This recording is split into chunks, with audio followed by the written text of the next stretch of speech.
में मिलाते जाते हैं तो एक चेन बन जाती है और एक इससे लॉन्ग या एक लार्ज मॉलिक्यूल बनता है जिसको हमने पॉलीमर कहा था। Monomer single unit, mono single मर यूनिट, पॉलीमर मेनी यूनिट्स। जब छोटे छोटे यूनिट्स को थ्रू आपके पास एडिशन और कंडेंसेशन पॉलीमराइजेशन आपस में कंबाइन किया जाएगा तो बेटा एक लॉन्ग आपके पास चेन बन जाएगी। उस लॉन्ग चेन का नाम जो है वो पॉलीमर रख दिया था। अच्छा, फिर इसका जनरल इंट्रोडक्शन देता है कि ये मैक्रोमॉलिक्यूल्स को हम दो हिस्सों में क्लासिफाई कर सकते हैं, इनऑर्गेनिक एंड ऑर्गेनिक। हमारा इस चीज से बेटा इस चैप्टर में गर्ज होगा ऑर्गेनिक। इसमें सबसे पहले इनऑर्गेनिक, जो आप इनऑर्गेनिक केमिस्ट्री में पढ़ चुके हैं, डायमंड, सैंड, ग्रेफाइट, सिलिकॉन, ये इनऑर्गेनिक मैक्रोमॉलिक्यूल्स की एग्जांपल है जिनका ओपन जॉइंट स्ट्रक्चर होता था। ऑर्गेनिक में फर्दर दो हिस्सों में बेटा क्लासिफाई किया हुआ ऑर्गेनिक को। अगर आप देखें बायोपॉलीमर्स और सिंथेटिक। सिंथेटिक जो खुद से हम प्रिपेयर करेंगे थ्रू डिफरेंट केमिकल रिएक्शंस, उनको हम सिंथेटिक बोलेंगे। बायोपॉलीमर्स में lipids, carbohydrates, protein, nucleic acids, और इसमें ये दो आपके पास आपके कोर्स के रिलेटिव इन दो चीजों को डिस्कस करेंगे। सिंथेटिक में PVC, PVA, polystyrene, polyester, nylon, acrylic resins, ये सारे सिंथेटिक में आ जाते हैं, जिसमें हमारे पास क्या लें प्लास्टिक्स, फाइबर, ये सारा किसमें आ जाता है सिंथेटिक में। अब बेटा ये जो मोनोमर्स मैंने कहा आपस में मिलते हैं और पॉलीमर बनता है, ये मोनोमर्स आपस में किस तरह से अरेंज हो सकते हैं वो उसने बताया कि वो लीनियर शेप में भी अरेंज हो सकते हैं, ब्रांच्ड में भी हो सकते हैं और क्रॉस लिंक्ड भी हो सकते हैं। तो ये तीन तरह से उनकी मोनोमर्स की आपस में जो है वो कहने के अरेंजमेंट दिखाई हुई है, लीनियर, ब्रांच्ड, क्रॉस लिंक्ड। तो ये जनरल पॉइंट्स बेटा मैंने एक्सप्लेन किए हैं आपको। इस पेज में कोई प्रॉब्लम है तो वो पूछ लें, शाबाश।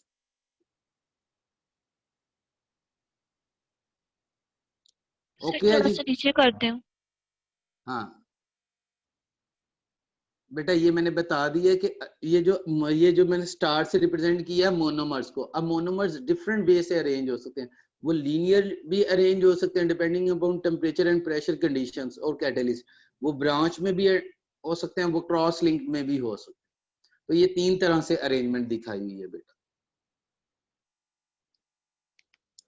अच्छा, उसके बाद आपके पास आ जाता है जी डिग्री ऑफ पॉलीमराइजेशन। एक पॉइंट ये इंपॉर्टेंट है पॉइंट बेटा, degree of polymerization. Degree of polymerization को मैंने डिफाइन किया नंबर ऑफ रिपीटिंग यूनिट्स, या कह लें नंबर ऑफ मोनोमर्स। किसी पॉलीमर के अंदर मोनोमर्स की जो तादाद होती है बेटा, वो उसकी डिग्री ऑफ पॉलीमराइजेशन होती है। मैं अक्सर ये एग्जांपल इस तरह से भी कह सकता हूँ बेटा, ईंटें आपस में मिलती हैं और उससे एक दीवार बनती है, तो जो ईंटों की तादाद होती है बेटा वो आपके पास डीपी होती है, डिग्री ऑफ पॉलीमराइजेशन। ईंट एक मोनोमर की एग्जांपल है और उससे जो दीवार आप बना रहे हो वो आपके पास पॉलीमर की एग्जांपल है।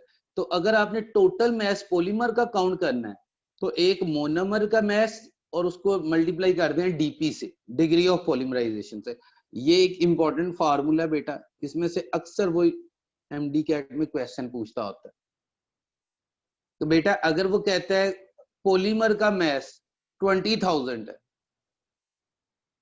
और जो मोनोमर है उसका मैस वो 200 है, तो डीपी बताएं, डिग्री ऑफ पॉलीमराइजेशन बताएं। कैसे सॉर्ट आउट करेंगे बेटा, इधर 20,000 लिखेंगे, इधर 200, ये डीपी, तो ये इधर आके डिवाइड हो जाएगा और उसके रिलेटिव आपका आंसर आ जाएगा। या वो कह देता है कि एक मोनोमर का मैस ये है और उसकी डिग्री ऑफ पॉलीमराइजेशन ये है, तो पॉलीमर का मैस बताओ, तो फिर आप इन दोनों को मल्टीप्लाई करेंगे, ये आंसर आ जाएगा। तो इस फॉर्मूले को यूज करते हुए बेटा वो आपसे डिफरेंट वे से क्वेश्चन कर सकता है। तो ये फार्मूला ये कोई याद रखना मुश्किल भी नहीं है भाई, टोटल मैस मालूम करना है बेटा, तो एक का मैस और मल्टीप्लाई बाय जो उनकी तादाद होगी, जो नंबर्स होंगे, आप उनसे मल्टीप्लाई उसको कर दें। नेक्स्ट आपके पास है जी पॉलीमराइजेशन प्रोसेस। अच्छा, इससे पहले अगर आप बुक से रीडिंग कर रहे हैं तो बेटा वो कहता है ये जो पॉलीमराइजेशन करवाने के तीन डिफरेंट वेज आप कह सकते हैं, मैकेनिज्म। एक होमोपॉलीमर, सेकंड वन कोपॉलीमर और थर्ड वन टरपॉलीमर। होमोपॉलीमर जिसमें बेटा एक ही टाइप के मोनोमर्स होंगे वो होमोपॉलीमर कहलाता है।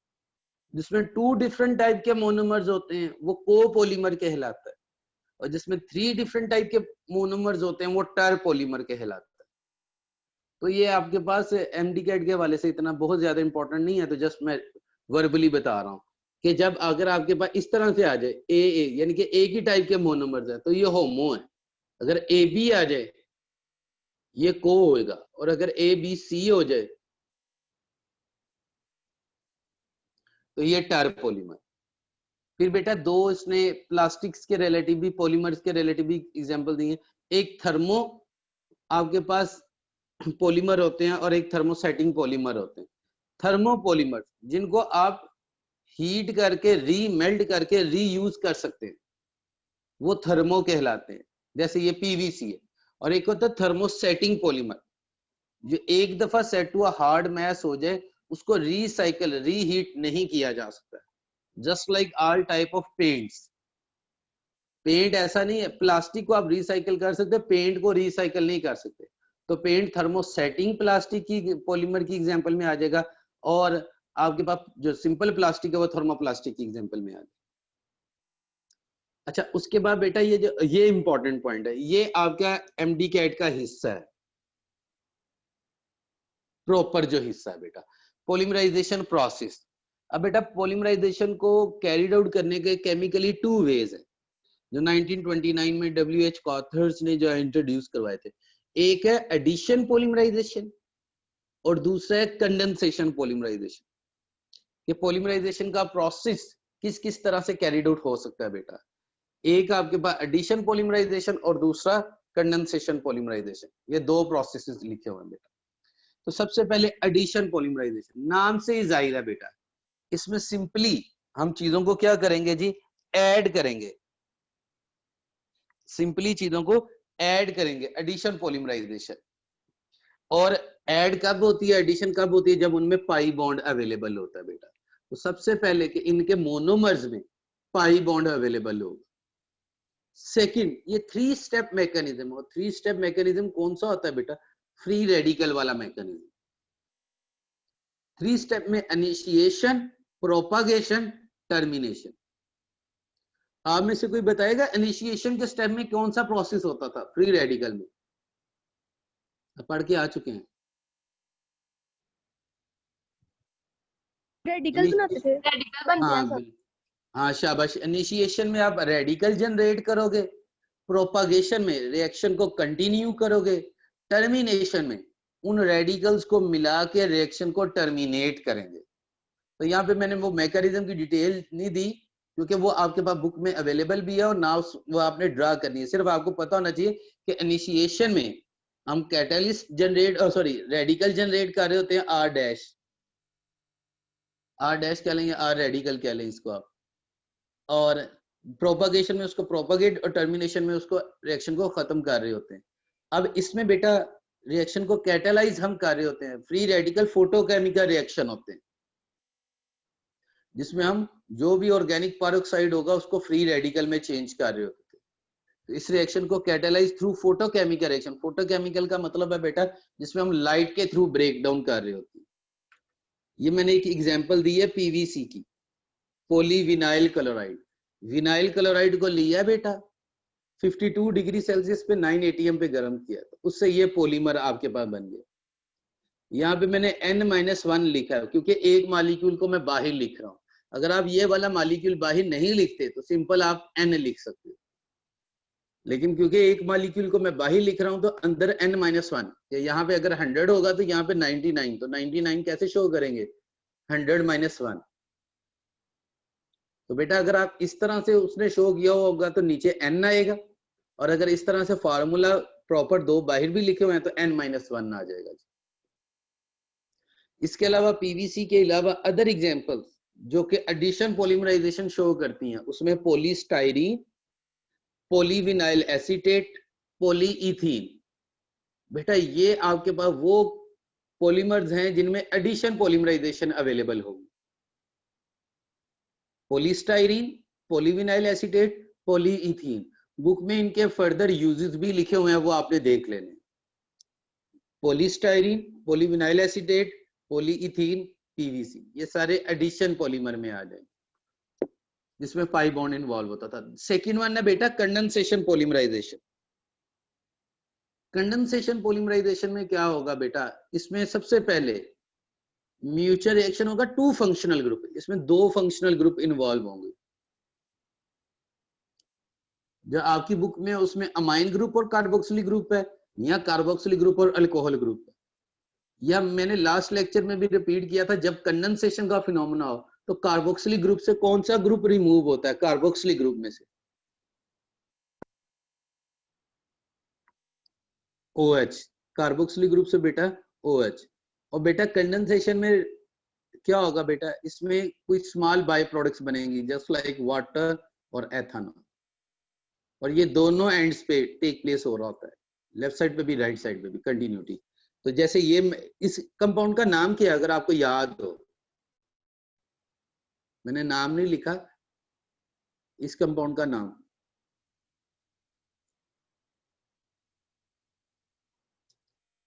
जनरल नेम मैं लिख देता हूं, एरोमेटिक डाई कार्बोक्सिलिक एसिड। बेटा ये होगा 1,4 बेंजीन डाई ओइक एसिड। 1 और 4 पे कार्बोक्सिलिक ग्रुप है, तो 1,4 बेंजीन डाई ओइक एसिड। और इसी तरह से बेटा ये, इसको अगर आमतौर पे देखा जाए तो ये एलिफेटिक डाईओल है, जिसको हम ग्लाइकोल कहते हैं, ग्लाइकोल। तो यहां से OH, यहां से H, तो वाटर रिमूव हो जाएगा। इसी तरह से यहां से OH, यहां से H। सर ये काफी ज्यादा ब्लर ब्लर आ रहा आ है रहा बेटा? है। अच्छा एक मिनट, अब कुछ बेहतर हुआ है? No sir. अच्छा एक मिनट, इसके बाद चेंज कर।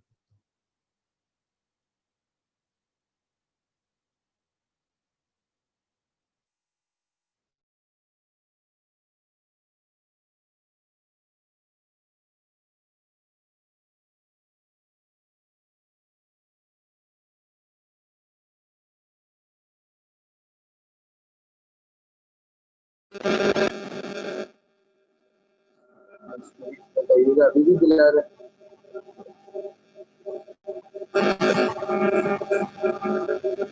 सर आपकी तरफ से काफी ज्यादा डिस्टॉर्शन आ रही है, आवाज भी क्लियर नहीं है। एक मिनट बेटा, ये बुक में एक क्वेश्चन है तो मैं इसको स्क्रीन शेयर कर लेता हूं।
जी बेटा, ये स्क्रीन शेयर हो रही है आप लोगों से?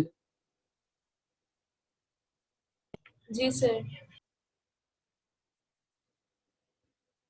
अच्छा बेटा, मैंने ये एग्जांपल लिखी हुई है कंडेंसेशन पॉलीमराइजेशन में, उम्मीद करता हूँ ये आपके सामने आपको नजर आ रही होगी।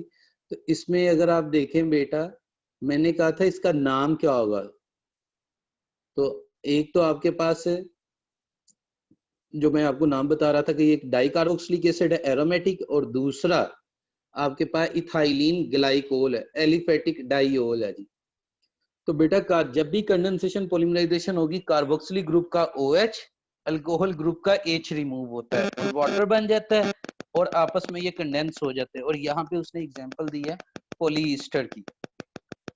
तो अगर आप कंडेंसेशन की ये रीडिंग करें तो वो उसने लिखा हुआ है, this type of polymerization result from the mutual reaction of two functional group. तो यहाँ पे कौन कौन सा फंक्शनल ग्रुप है, एक कार्बोक्सिलिक और दूसरा alcohol. Reaction usually involve the removal of water molecule और अ मेथानॉल मॉलिक्यूल। उसके बाद बेटा तीसरा पॉइंट लिखा है, it take place at both ends of the growing chain. दोनों एंड्स पे होगा, लेफ्ट साइड पे भी होगा और राइट साइड पे भी होगा। ये आपके पास लेफ्ट साइड का OH जो कार्बोक्सिलिक ग्रुप का है वो भी रिमूव होगा, और इधर से राइट साइड से अल्कोहल का जो OH है उसमें से H रिमूव होगा। तो नीचे अगर आप रिएक्शन में देखें तो आपके पास कार्बोनाइल से OH उसने अलग कर दिया है, और राइट साइड पे देखें अल्कोहल से H अलग कर दिया है। तो इस तरह से जितने भी आपके पास रिएक्टेंट के मॉलिक्यूल्स होंगे उनसे डबल वाटर के मॉलिक्यूल्स बनेंगे। अगर ये N है तो वो 2NH2O लिखा हुआ बेटा। क्लियर हो रहा है पॉइंट ये?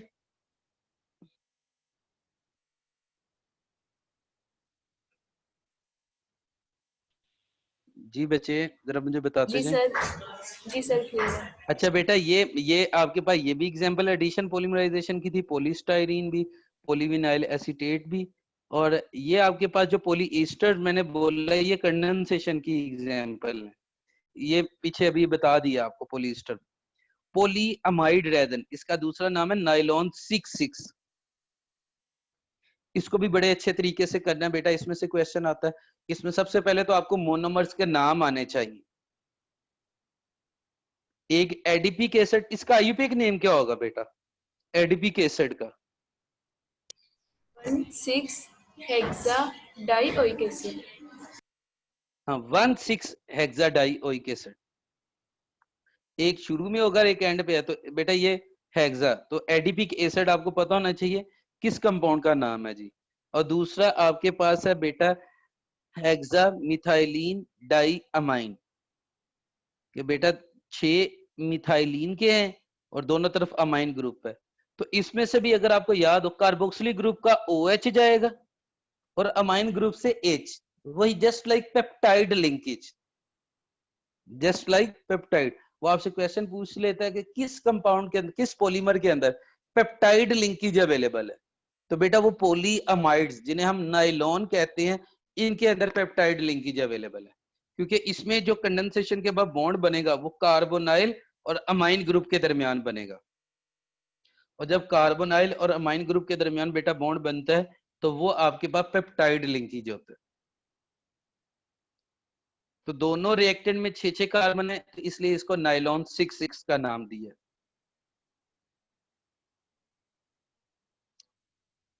क्लियर है पॉइंट बेटा? जी सर। अच्छा ये आपके पास कह लें कि जब आप इसको स्टडी करेंगे बेटा तो ज्यादा कंसंट्रेशन आपने एडिशन और कंडेंसेशन पॉलीमराइजेशन पे करनी है, और उनके रिलेटिव मैंने आपको एग्जांपल भी बता दिया कौन किन चीजों को आपने, किन पॉलीमर्स को आपने एडिशन में स्टडी करना है और किन को आपने कंडेंसेशन में स्टडी करना है। उसके बाद बेटा इसका बायोपॉलीमर पोर्शन स्टार्ट हो जाता है। इसमें कार्बोहाइड्रेट्स हैं, प्रोटीन्स हैं, लिपिड्स हैं और न्यूक्लिक एसिड्स हैं। आपने ये, वैसे मैं नाज़िम साहब को कहूंगा वो आपको प्रोटीन्स और न्यूक्लिक एसिड के मुतालिक जो है वो बता देंगे। अब हमारा जो दूसरा काम है बेटा वो है इन्वायरमेंटल केमिस्ट्री। इन्वायरमेंटल केमिस्ट्री में अगर बेटा आप देखें तो उसने सिर्फ और सिर्फ एयर पोल्यूटेंट्स को डिस्कस किया हुआ है। लेकिन अगर आप जनरल उसको रीड करना चाहते हैं तो शुरू में चैप्टर में वो वाला पोर्शन मैं कहूंगा कि आप जरूर रीड कर लें बेटा। वैसे इस टॉपिक में मैं यूनिट में अगर आपको बताता चलूं तो एयर पोल्यूशन है। एयर पोल्यूशन में carbon monoxide, carbon monoxide, nitrogen oxide, sulphur oxide, hydrocarbon, और फिर एसिड रेन है, और फिर आपके पास क्लोरोफ्लोरोकार्बन का इफेक्ट ऑन ओजोन। बस यही है, इन एयर पोल्यूटेंट्स को ही डिस्कस करना है। तो मैं चले शुरू से थोड़ा सा बता देता हूँ कि इन्वायरमेंट को 4 कंपोनेंट्स में डिवाइड किया गया: एटमॉस्फेयर, हाइड्रोस्फेयर, लिथोस्फेयर, बायोस्फीयर। ओ अब बच्चे आवाज म्यूट करके आपस में बात किया करें। अच्छा, एटमॉस्फेयर बेटा वो कहता है गैसेस की वो लेयर है जिसने हमारी अर्थ को सराउंड किया हुआ है, उसको हम एटमॉस्फेयर कहते हैं।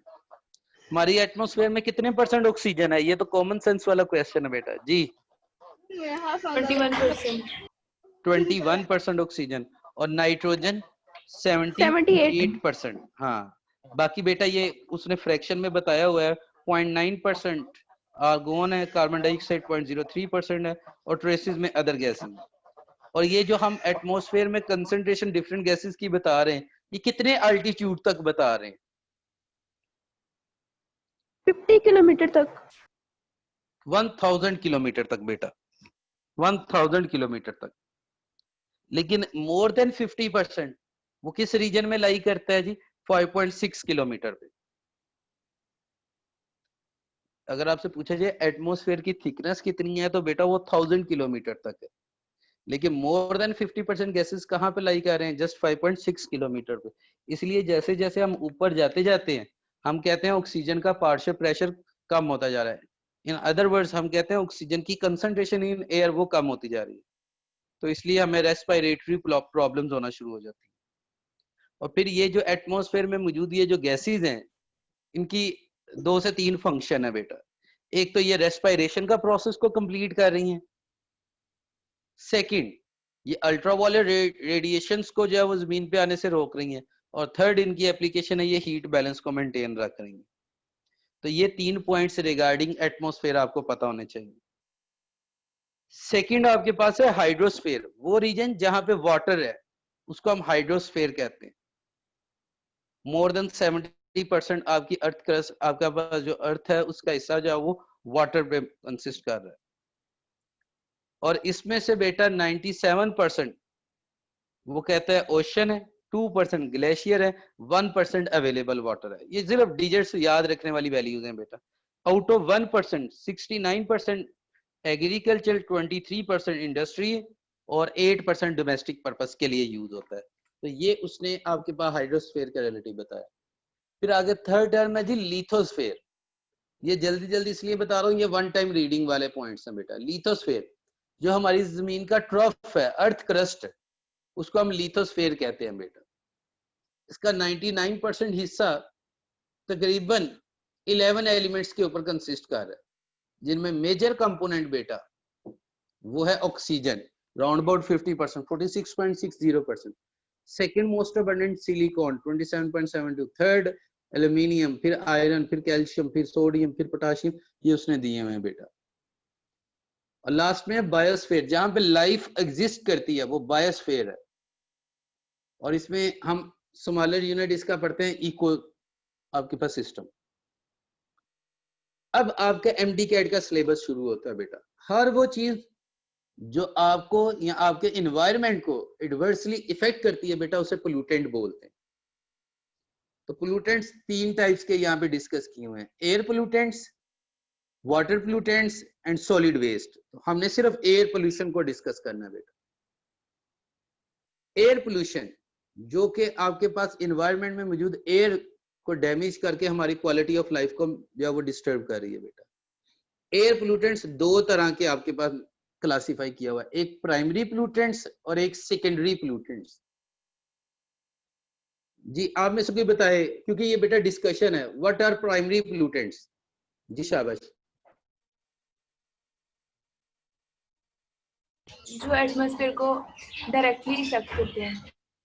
हाँ, जिन गैसेस को हम एयर में बेचते हैं और जाके डायरेक्टली वो एटमॉस्फेयर को इफेक्ट कर रहे होते हैं बेटा, उनको हम क्या नाम देते हैं? Primary pollutants. ये जितनी भी गैसेस हैं, different type of chimneys of industries, ये आपके पास यहाँ से जो एग्जॉस्ट हो रहे होते हैं ऑटोमोबाइल से, sulphur dioxide, sulphur trioxide, nitrogen oxide, carbon monoxide, hydrocarbon, ammonia, ये सारे बेटा प्राइमरी पोल्यूटेंट्स हैं जिनको हम डायरेक्ट एयर में भेज रहे हैं।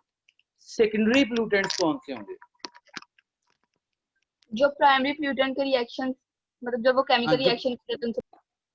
हाँ, जब ये प्राइमरी पोल्यूटेंट्स आपस में या मॉइस्चर से रिएक्ट करते हैं और उसके नतीजे में जो नया पोल्यूटेंट बनता है उसको हम सेकेंडरी पोल्यूटेंट कहते हैं। कोई आप में से बताएगा कोई सेकेंडरी पोल्यूटेंट की एग्जांपल? Acid rain. जैसे सल्फर डाइऑक्साइड हाँ और नाइट्रोजन डाइऑक्साइड जो जाते थे सल्फ्यूरिक एसिड और नाइट्रिक एसिड बनाते। हाँ बिल्कुल बेटा, आप जनरल कह सकते हो एसिड रेन। इसके अलावा स्मोग, ये अब एसिड रेन में वही बात आप वाली बेटा, सल्फ्यूरिक एसिड बन जाता है, वो सेकेंडरी पोल्यूटेंट है, नाइट्रिक एसिड बन जाता है, कार्बोनिक एसिड बन जाता है, तो ये सारे सेकेंडरी पोल्यूटेंट्स हैं। तो प्राइमरी पोल्यूटेंट्स के जब आपस में रिएक्शन होते हैं या मॉइस्चर से रिएक्शन होते हैं, उनके रिजल्ट में जो कंपाउंड्स बन रहे होते हैं उनको हम सेकेंडरी पोल्यूटेंट्स कहते हैं। पहले यहाँ पे बेटा डिस्कशन की है प्राइमरी पोल्यूटेंट्स की, उसमें सबसे पहले है जी कार्बन मोनोऑक्साइड। कार्बन मोनोऑक्साइड के रिलेटिव आपको क्या पॉइंट्स पता होने चाहिए? तो बेटा इसका सबसे पहले तो फार्मूला क्या होता है? CO। हाँ ठीक है, ये कलरलेस है, ऑर्डरलेस है, हाईली टॉक्सिक गैस है, 8 से 3 टाइम्स लाइटर है और ये वाटर सोल्यूबल है। ये इसकी बेटा उसने जनरल प्रॉपर्टीज एक्सप्लेन की। फिर वो कहता है ये नेचुरली किस तरह से प्रोड्यूस हो रही है, तो इसका मेजर सोर्स है बेटा वोल्केनिक इरप्शन, और सेकंड इसका सोर्स है ऑक्सीडेशन ऑफ मीथेन। अगर आपको याद हो बेटा, मीथेन जो है वो मार्शी प्लेसेस पे बनती थी, तो जब उसकी फर्दर ऑक्सीडेशन होती है इनकम्प्लीट, तो उससे कार्बन मोनोऑक्साइड बन रही होती है। ह्यूमन एक्टिविटीज, बेटा जहां जहां पे बर्निंग का प्रोसेस हो रहा होगा, either in the automobile engines or railway engines, aircraft, different type of furnaces, इन सब के अंदर कार्बन मोनोऑक्साइड प्रोड्यूस हो रही हो। वो कहता है बेटा ये जो ट्रांसपोर्टेशन है, transportation either in the form of automobiles, railways और एयरक्राफ्ट, इसमें 75% जो आपकी एटमॉस्फेयर में कार्बन मोनोऑक्साइड है वो इन्हीं चीजों से प्रोड्यूस हो रही है। और आप रोड पे हो तो आप इसकी एग्जांपल प्रैक्टिकली एक्सपीरियंस भी कर लेते होते हैं बेटा। इसके अलावा वो कहता है कहीं किसी जगह पे आग लग गई है, फॉरेस्ट फायर्स, उससे प्रोड्यूस हो रही होती है। इसके अलावा डिफरेंट टाइप की इंडस्ट्रीज, जहां जहां पे फर्नेस यूज होती है, किलन यूज होती है, चाहे वो आयरन इंडस्ट्री है, स्टील इंडस्ट्री है, सीमेंट इंडस्ट्री है, ग्लास इंडस्ट्री है, ब्रिक किलन्स हैं, पेपर इंडस्ट्री है, इन सब के अंदर बेटा जहां जहां पे फर्नेस यूज हो रही है, तो जाहिर सी बात है फर्नेस में अगर इनकम्प्लीट कंबस्टन होगी तो कार्बन मोनोऑक्साइड प्रोड्यूस होगी। तो ये है इसकी ह्यूमन एक्टिविटीज। अब अगला पॉइंट है सर इसके इफेक्ट क्या है, ये क्यों पोल्यूटेंट है? तो बेटा इसका मेन इफेक्ट है ये हाईली सफोकेटिंग गैस है। इसमें आपके ब्लड में मौजूद हीमोग्लोबिन से बाइंड करने की ability as compare to oxygen बहुत ज्यादा है। तो अगर इसकी कंसंट्रेशन एक पर्टिकुलर लेवल से ज्यादा होती है तो बेटा होमोग्लोबिन के साथ ये बाइंड हो जाती है। जब ये होमोग्लोबिन के साथ बाइंड हो जाएगी और डिफरेंट पार्ट्स ऑफ बॉडी तक जाएगी तो बेटा ये कार्बन मोनोऑक्साइड तो जाके खुराक को नहीं तोड़ सकेगी, मेटाबॉलिज्म को नहीं, प्रोसेस को प्रोसीड करवा सकेगी, जिसकी वजह से एनर्जी प्रोड्यूस नहीं होगी। तो जब एनर्जी प्रोड्यूस नहीं होगी तो वो अनकॉन्शियसनेस, फटीग और हेडेक वगैरह होगी और आपके पास डेथ भी हो सकती है।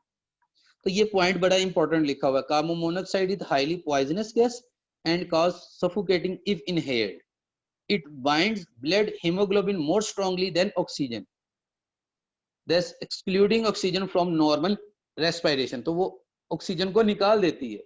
CO poisoning can be reversed by giving high pressure of oxygen। फिर आपको अगर आप चाहते हैं कि CO को आप कंबाइन ना करें तो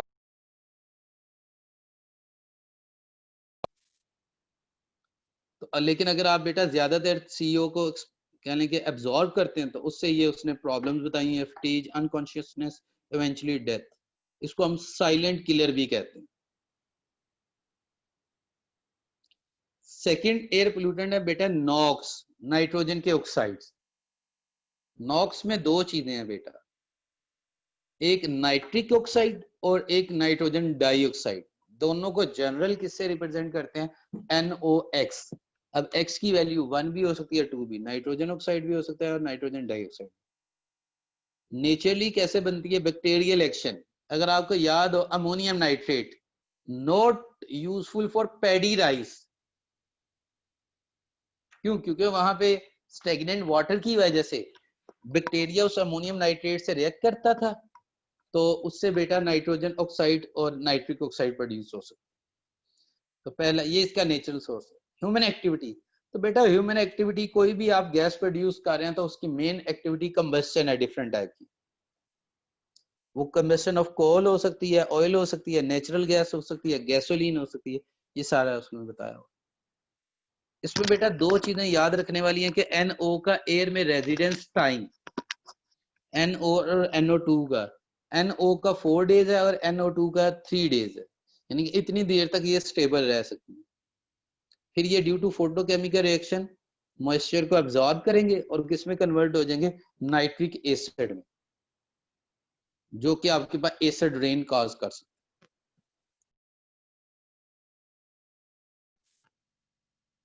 सल्फर ऑक्साइड सोर्स,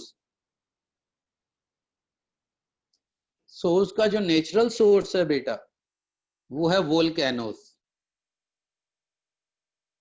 आपके पास जितने भी आतिशबाजी होते हैं बेटा, जब ये होते हैं तो फटते हैं तो इनमें तकरीबन 67% वो कहते हैं आपके पास, क्योंकि कोल के अंदर, जमीन के अंदर कोल मौजूद है, इसमें 1 to 9% तक सल्फर हो सकता है। तो यही पॉइंट उसने लिखे। और ये असल में बेटा आप याद रख लें, main source of acid rain वो सल्फर ट्राइऑक्साइड है, मेन सोर्स, और वो यहीं से प्रोड्यूस हो रहा होगा। तो हम किस तरह से, हम जब कोल को बर्न करते हैं, जितने भी कोल पावर प्रोजेक्ट्स लगाते हैं, तो उसके गिर्द एसिड रेन के चांसेस बहुत ज्यादा हो जाते हैं। ये इरिटेटिंग होती है, सफोकेटिंग होती है, इसमें रेस्पिरेटरी प्रॉब्लम्स होती हैं बेटा। ये इसने, और एंड वाली लाइन अगर आप देखें, सल्फर, सॉरी मैं ट्राइऑक्साइड कह रहा था, sulphur dioxide is major source of acid deposition in atmosphere. इस लाइन को अच्छे से अंडरलाइन कर लेना है आप लोगों ने। उसके बाद नेक्स्ट है जी हाइड्रोकार्बन्स। बेटा हाइड्रोकार्बन्स की अगर बात की जाए तो इसमें मेनली मीथेन है, और वो microbial action of marshy places पे जो है वो आपके पास प्रोड्यूस हो रहा होगा। Trees and plants in atmosphere, paddy rice, ये उसने सोर्सेज बताए होंगे। ह्यूमन एक्टिविटी में वो कह रहा है कि ऑटोमोबाइल में जब इनकम्प्लीट कंबशन होगी तो कुछ अनबर्न्ड हाइड्रोकार्बन एयर में चले जाते हैं। इसके अलावा in this addition petroleum, coal, wood, incinerators, incinerator जहाँ पे हम चीजों को बर्न कर रहे होते हैं, सब के अंदर भी जो है वो आपके पास लेक्चर पे।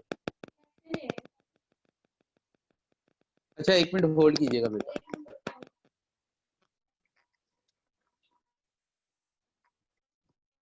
जी सर।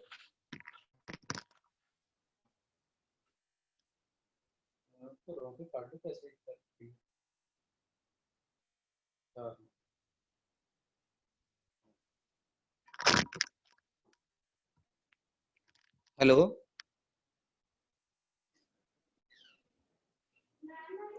हेलो, आवाज आ रही है बेटा? जी सर। अच्छा, ये थोड़ा सा मुझे उम्मीद है कि काफी बोरिंग लेक्चर होगा, क्योंकि बेटा इसमें ये ज्यादातर रीडिंग, आपकी तरफ से जो रीडिंग करने वाली चीजें हैं वो आपने देख ली हैं। इसमें जो इम्पोर्टेंट पॉइंट है वो मीथेन का रेजिडेंस टाइम लिखा हुआ है।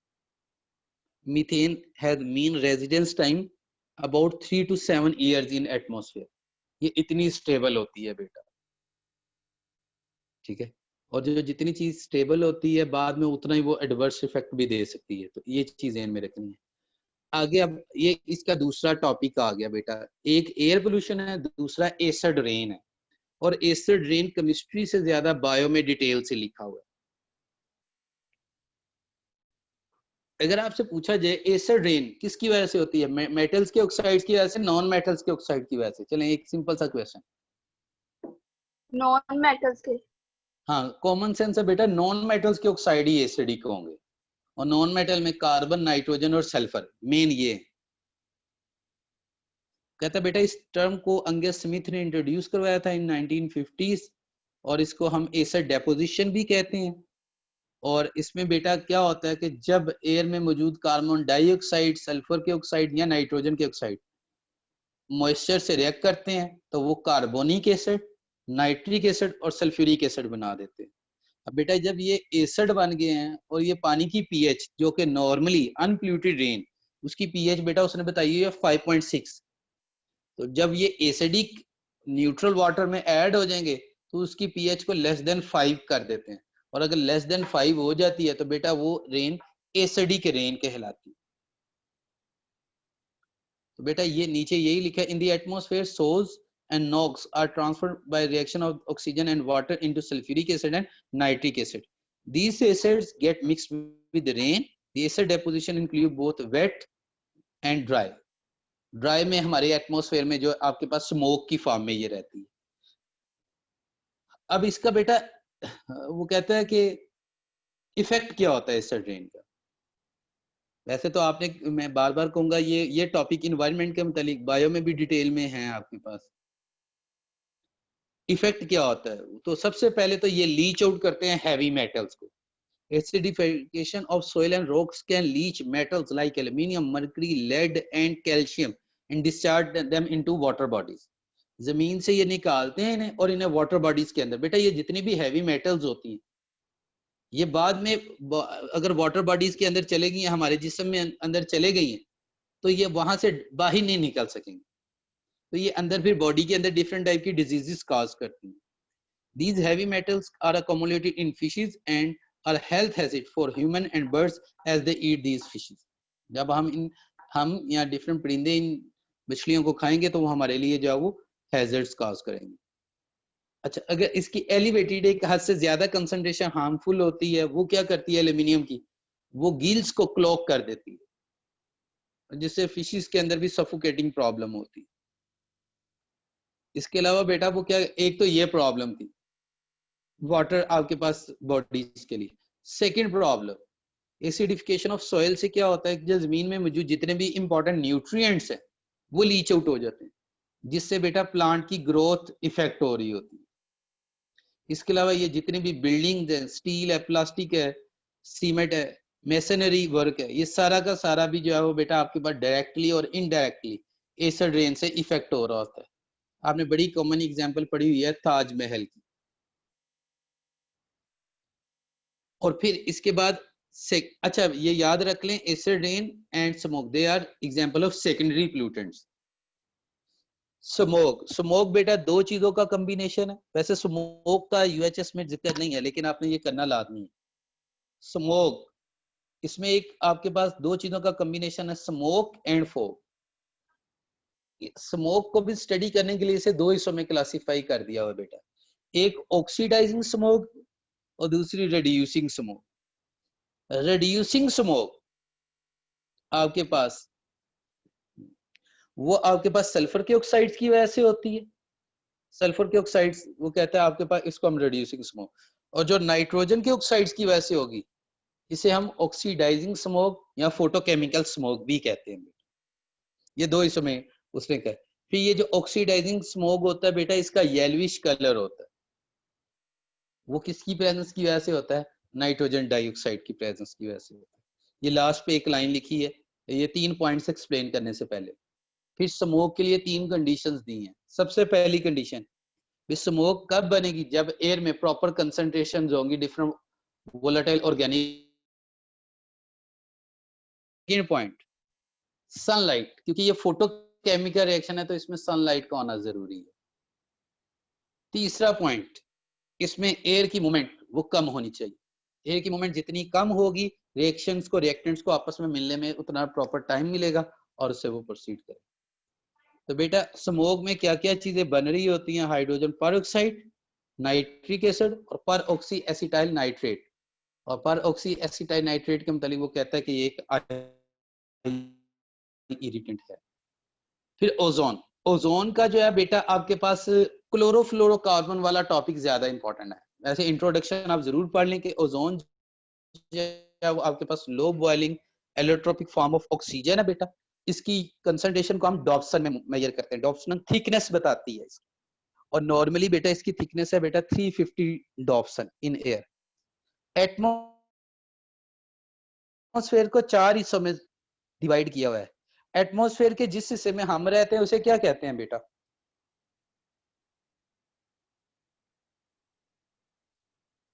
एटमॉस्फेयर का वो रीजन जहां पे हम रह रहे हैं उसको हम क्या नाम देते हैं? ट्रोपोस्फेयर। ट्रोपोस्फेयर। नहीं नहीं बेटा, ट्रोपोस्फेयर, ट्रोपोस्फेयर पहला हिस्सा 0 से 15 किलोमीटर, 15 से 40 किलोमीटर तक वो स्ट्रेटोस्फेयर है। और जो ओजोन नेचुरली एग्जिस्ट कर रही है वो स्ट्रेटोस्फेयर में एग्जिस्ट कर रही है। तो बेटा 25 से 28 किलोमीटर हाई पे जो है वो ये आपके पास लेयर इसकी एग्जिस्ट कर रही है, वो कहाँ पे? स्ट्रेटोस्फेयर के अंदर। और इसका फंक्शन क्या है? ये सूरज से आने वाली अल्ट्रावायलेट रेडिएशंस को फिल्टर ऑफ कर रही होती है। और बेटा ये दो तरह, अगर आप देखें जमीन को दो हिस्सों में आपने डिवाइड किया होता है।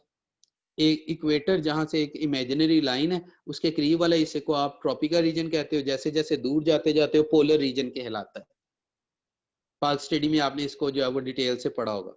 तो वो कहता है ये ट्रॉपिकल रीजन में प्रोड्यूस होती है और ये पोलर रीजन की तरफ मूव कर रही होती है। इसका ये जो लास्ट पैराग्राफ है ये इंपॉर्टेंट है बेटा, कि जैसे जैसे हम ट्रोपोस्फेयर में 0 से 15 किलोमीटर तक ऊपर मूव करते हैं तो टेम्परेचर कम होता जाता है। कितना? 15 से -56 डिग्री सेल्सियस तक चला जाता है, -56 डिग्री सेल्सियस तक ट्रोपोस्फेयर में। इसकी रीजन क्या होती है बेटा? जैसे जैसे हम ऊपर जाते जाते हैं गैसेस की कंसंट्रेशन कम होती जाती है, कम रेडिएशन एब्जॉर्ब होती है, टेम्परेचर कम होता जाता है। लेकिन जब हम स्ट्रेटोस्फेयर में मूव करते हैं तो यही टेम्परेचर -56 से बढ़ के -2 पे आ जाता है। इसकी रीजन क्या है? क्योंकि स्ट्रेटोस्फेयर में आपके पास ओजोन लेयर है जिसका पर्पस होता है अल्ट्रावायलेट रेडिएशंस को एब्जॉर्ब करना। तो जब वो अल्ट्रावायलेट रेडिएशंस को एब्जॉर्ब करती है वहां पे टेम्परेचर दोबारा से बढ़ जाता है। तो ट्रोपोस्फेयर में टेम्परेचर डिक्रीज, स्ट्रेटोस्फेयर में टेम्परेचर इंक्रीज। और सबसे इंपॉर्टेंट पॉइंट बेटा ये कि ये क्लोरोफ्लोरोकार्बन ओजोन लेयर को कैसे डिप्लीट कर रहे हैं। तो बेटा ये तीन इक्वेशन बड़े अच्छे तरीके से आने चाहिए कि पहला क्लोरोफ्लोरोकार्बन ये टूटता है और रेडिकल बनाता है, क्लोरीन रेडिकल बनाता है। क्लोरीन रेडिकल ओजोन से रिएक्ट करता है, इसे O2 में चेंज करता है और क्लोरो ऑक्साइड का रेडिकल वो फर्दर एटॉमिक ऑक्सीजन से रिएक्ट करके मॉलिक्यूलर ऑक्सीजन बना देता है और क्लोरीन रेडिकल जिंदा रहता है। इस तरह से ओजोन O2 में चेंज होती रहती है, यानी कि ओजोन डिप्लीट होती रहती है। और एक क्लोरीन का रेडिकल वो कहता है 1,00,000 ओजोन मॉलिक्यूल्स को जो है वो डिस्ट्रॉय कर सकता है, इसी चेन रिएक्शन को कंटिन्यू करके, फ्री रेडिकल मैकेनिज्म। तो बेटा ये आपके पास कुछ पॉइंट्स थे रिगार्डिंग।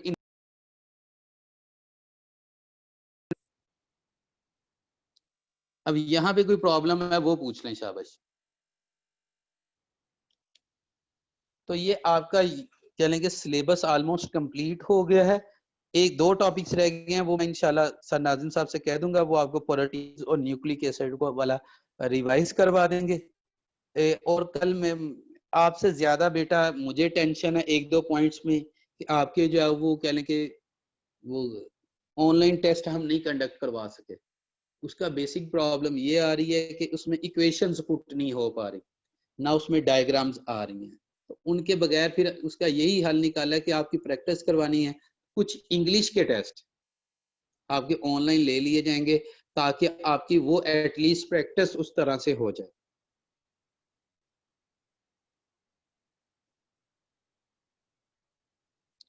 बाकी इंशाल्लाह अब 14 अगस्त के बाद आपके कुछ जो है वो दूसरे रेगुलर टेस्ट इसी तरह से चलेंगे। और मेरे ख्याल से अब सिर्फ बायो का सिलेबस रह गया, बाकी सारे सिलेबस आपके कंप्लीट हो गए हैं। बायो के टीचर से भी मैं रिक्वेस्ट करूंगा कि वो तकरीबन 20 अगस्त से पहले पहले आपका सारा सिलेबस कंप्लीट करें। जी जी बेटा, कल 14 अगस्त है, कल छुट्टी है। अगर उधर सिलेबस में टेस्ट दिया हुआ है?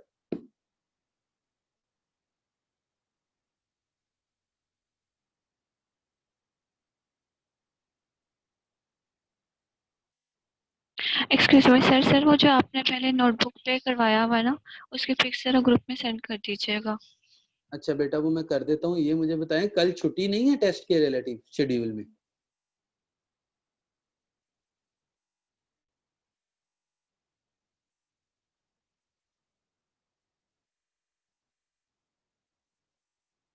फोर्टीन अगस्त अगर नो आपको सर, कल का टेस्ट लिखा हुआ है। अच्छा बेटा, फिर जो कल का टेस्ट है ना वो 21 अगस्त पे शिफ्ट कर ले। 20 अगस्त तक आपका टेस्ट सिस्टम चल रहा है ना?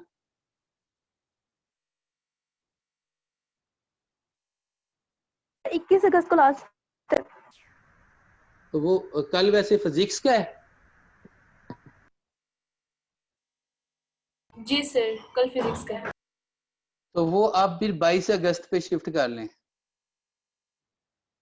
कि अगर आप देश कन्वीनियंट है तो दे दें कल टेस्ट, अगर नहीं देना चाहते तो फिर वो 22 पे कर लेते हैं। अब आप मुझे बता दें क्या करना चाहते हैं। 22 को दे देंगे।